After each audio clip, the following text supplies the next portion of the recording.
faith of any kind always comes by hearing. You didn't believe you were dumb till you heard you were dumb. You didn't believe you couldn't learn till you heard somebody say you couldn't learn. Your unbelief is a result of something you heard about yourself. And the more you heard it and rehearsed it and even argued about it and said you didn't believe it, every time you face a challenge, tell me the truth, don't those voices come back up? Every time you hit a low place, don't those voices come back up again? And you will never completely be healed or whole until you change the voice inside of your own head. And nobody can do this but you.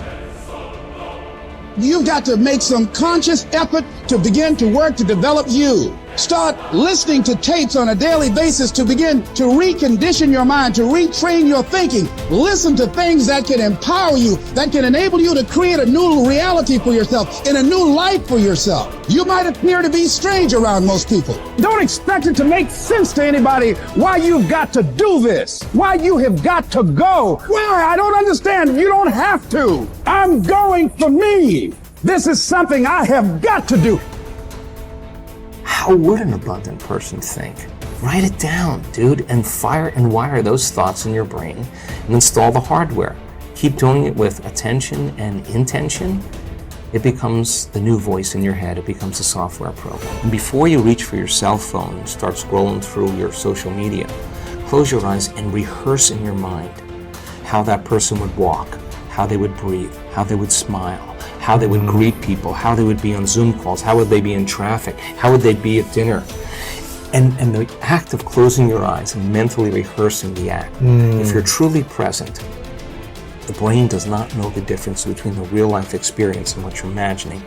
In fact, just a little bit of time, you start to install the neurological hardware to look like you already did it.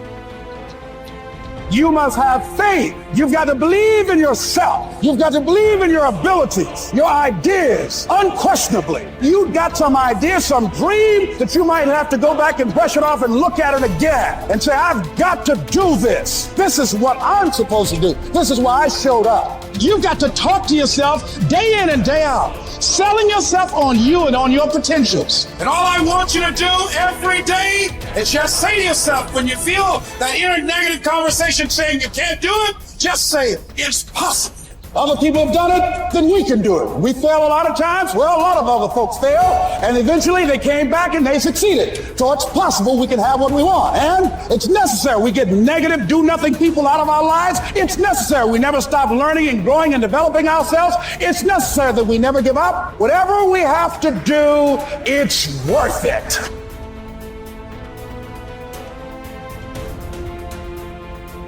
You have power over your mind, not outside events. Realize this and you will find strength.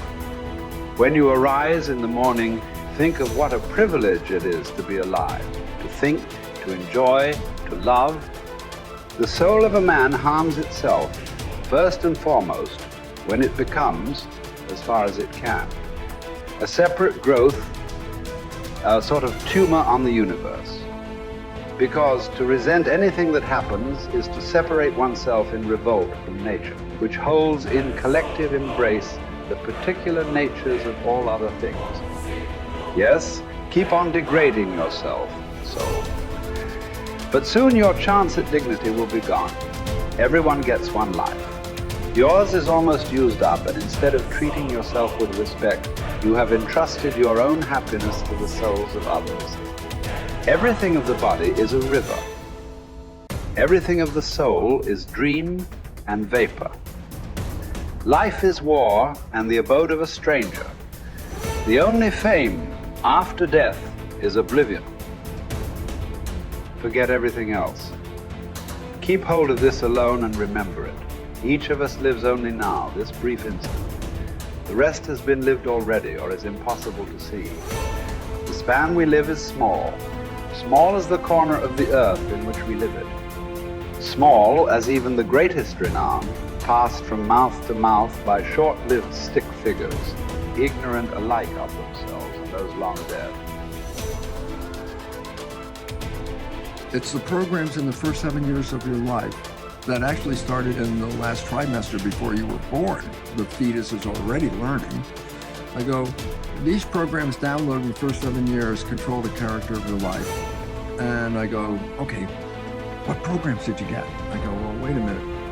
What program did you get before you were born? Your life is run by programs and you have no conscious awareness of these programs because your conscious mind wasn't working when the downloads were occurring.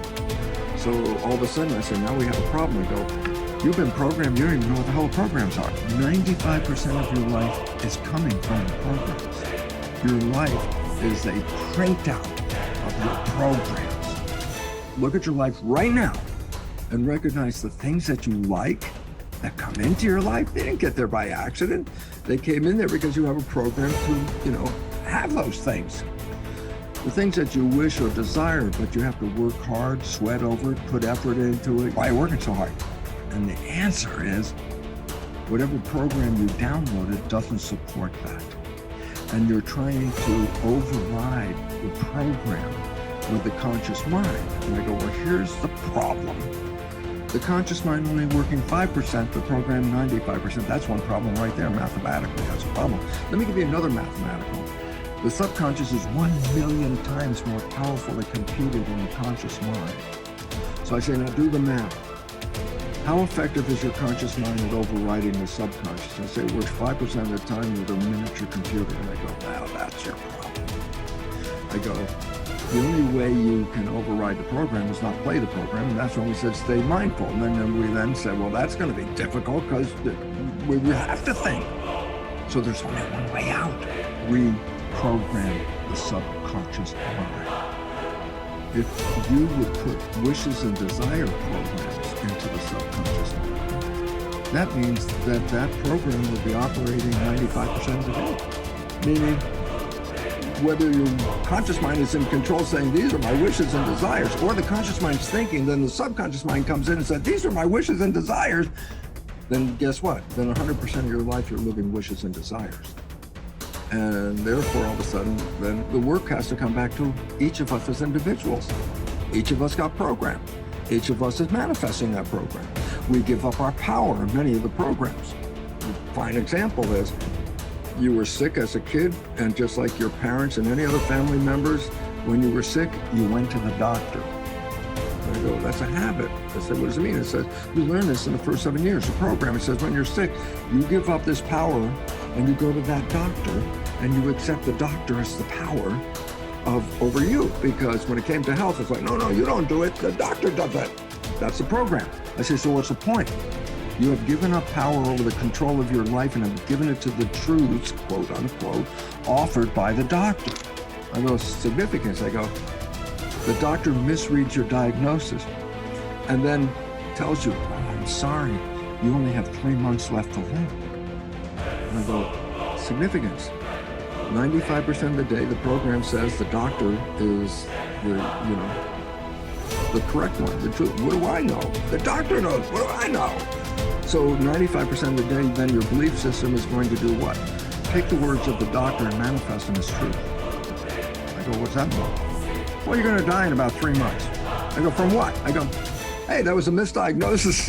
You're still going to die because your belief system will manifest an illness that will terminate. Cancer, for example, is not due to any genes. There's no gene that causes cancer. The genes are correlated with cancer. Well, what causes cancer? I say disharmony and repressed anger is one of the big ones. I go, so then I say the genes didn't cause it? I say no. So I say, then what caused it? I say my consciousness. I say what? Repressed anger, I go, so what? I say, well, change consciousness, and guess what? You can go into remission. The cancer will go away as soon as you change the consciousness. And all of a sudden it's like, I thought I was a victim of the genes. I said, that's a program. And that is totally incorrect. Because as quantum physics says, consciousness is creating our life experiences. And as the new biology, which I'm familiar with, called epigenetics, is how consciousness controls the genetics. And all of a sudden I say, oh, well then biology and quantum physics now share the same story. Yeah, you're creating this. And then the idea is that if you look at the creation and you're not happy with it, don't go out and blame the creation, because you never saw that you were participating in a way invisible to you that led to this expression. If you want to change it, you have to change you, and then the environment will change.